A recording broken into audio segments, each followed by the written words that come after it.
Möhtərəm Müslüman, değerli kardeşlerim, bu güzel cümə gününün rəhməti, bərəkəti, mağfirəti cümləmizin ve bütün ümmeti Muhammedin üzerine olsun. Bugünkü xutbəmizin mövzusu valideynə hörmət ve yaxşılıq dinimizin əmridir. Əziz değerli kardeşlerim, bilirsiniz ki dünyada en güzel ve en büyük nimetlerden biri olan ve cennetin kapısı açık olan valideynlerimizdir. Valideynler bu dünyada bizim hem cennetimiz hem de onların haklarına riayet etmediğimiz zaman, onlara eziyet verdiğimiz zaman da Allah muhafaza onlar bizim cehennemimiz de olabilir. Ona göre hutbemizin dinleyerken gençler de var. Her bir yaşta olan nesil var. Ama özellikle gəzlərə xitab edərək söyləyirəm ki, ola bilsin siz hələ gəncsiniz, dərk etmişsiniz. Valideyn olandan sonra daha güzel dərk edəcəksiniz inşallah. Bilirsiniz ki, ana övladını 9 ay bətnində daşıyar. Hamiləlik zamanı bir çox çətinliklərə məruz qalar. Bəzən öz canı və övladı arasında həyatın riski qoyaraq övladını dünyaya gətirər. Aciz olan körpəsini böyütmək üçün yuxusundan, istirahətindən, sağlamlığından belə keçər. Allah Azze ve Celle Kur'an-ı Kerim'in Loğman Suresinin 14. ayetinde bir ayetinde belə buyurur. Biz insana, ata-anasına yaxşılıq etməyi, valideyninə yaxşı baxmağı, onlarla gözəl davranmağı tövsiyə etdik.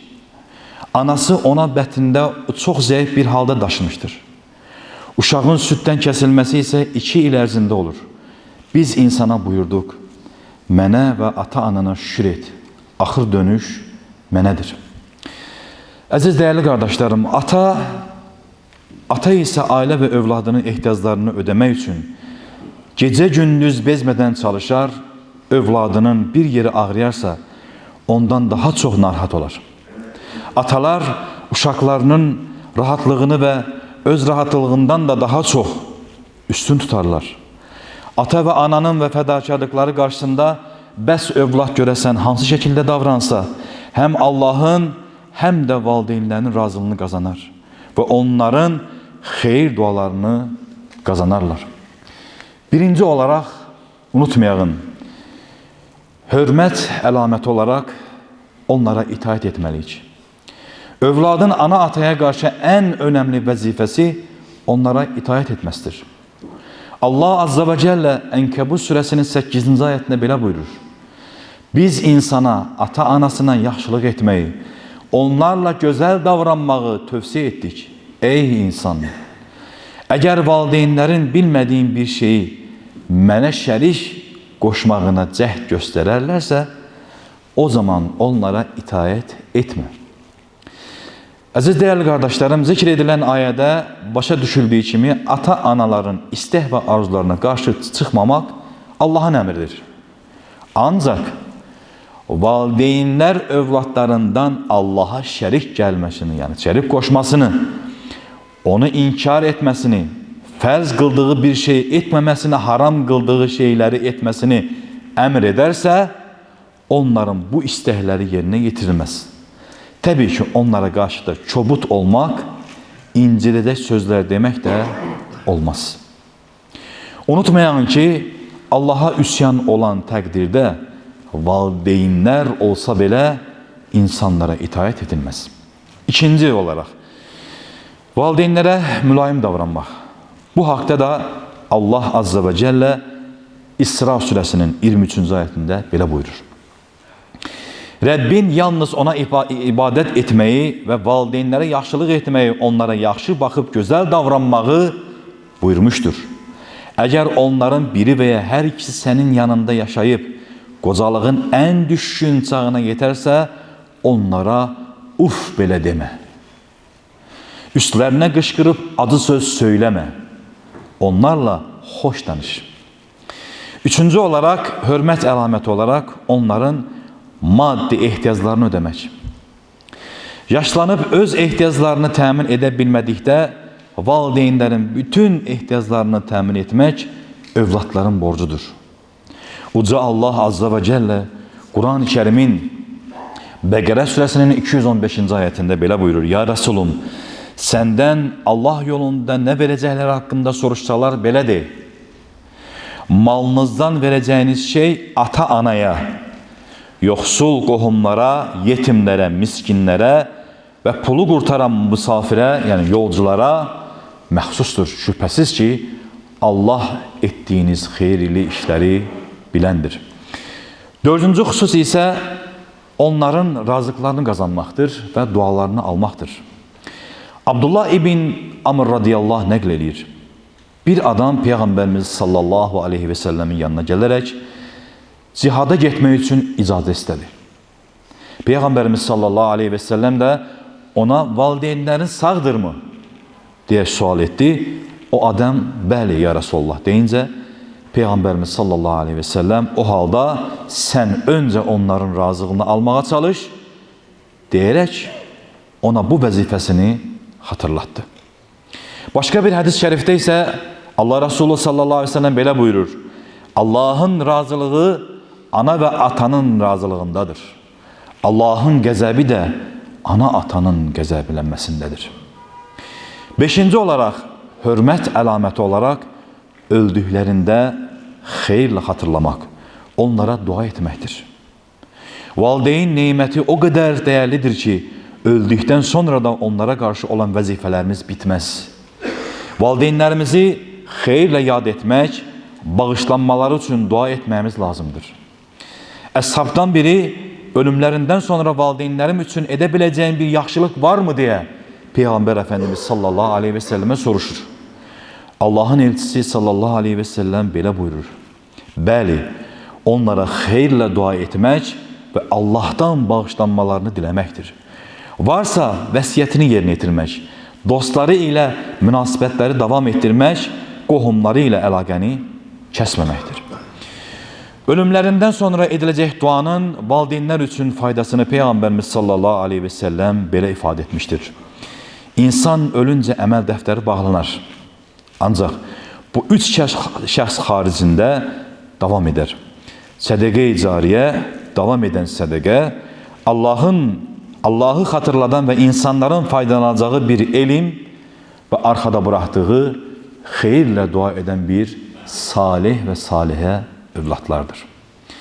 Həmçinin Peyğəmbər Əfəndimiz sallallahu aleyhi və səlləm valideynlərinə hörmətlə yanaşan insanların bərəkətli, uzun bir ömrə sahib olacaqlarını, valideynlərin onlar üçün edəcəkləri duaların Allah tərəfindən mütləq qəbul ediləcəyini və cənnəti qazanacaqlarını müjdələmişdir. Unutmamaq lazımdır ki, əsl valideyn sevgisi anamı, atamı çox sevirəm deməkdən ibarət deyildir. Həqiqi valideyn sevgisi bu sevginin isbatına keçər. Əziz dəyərli qardaşlarım, xütbəmi Quran-ı Kərimin ayəti ilə tamamlamamışdan əvvəl bu nəsiyyəti bütün ümməti Muhammedə və öncə nəfsimə söyləyirəm.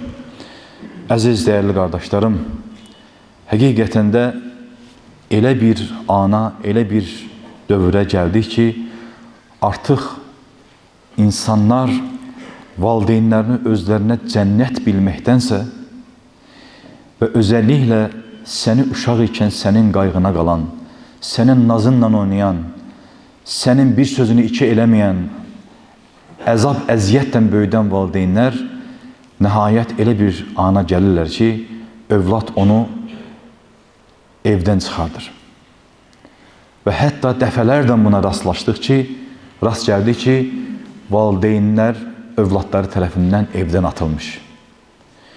Yəni, o insanlar nə qədər bədbaxt bir insandır ki, Allahın müjdələyəcəyi cənnət anaların ayağı altında olan, atanın övladına olan duası, Peyğəmbərin ümmətinə olan duası kimidir olan o neymətlərin qədrini bilmirlər. Allah onlara hidayət versin. Və Allah bizləri bu dünyada ikən Peyğəmbər Əfəndimiz sallallahu aleyhi və səlləm hədis-i şərifində buyurduğu kimi Allah Resulü sallallahu aleyhi və səlləm bir gün məşhur bir hədislərindəndir ki, xütbəyə çıxarkən 3 dəfə amin deyir. Və əshab xütbə bitdikdən sonra ya Resulullah bu nə hal idi?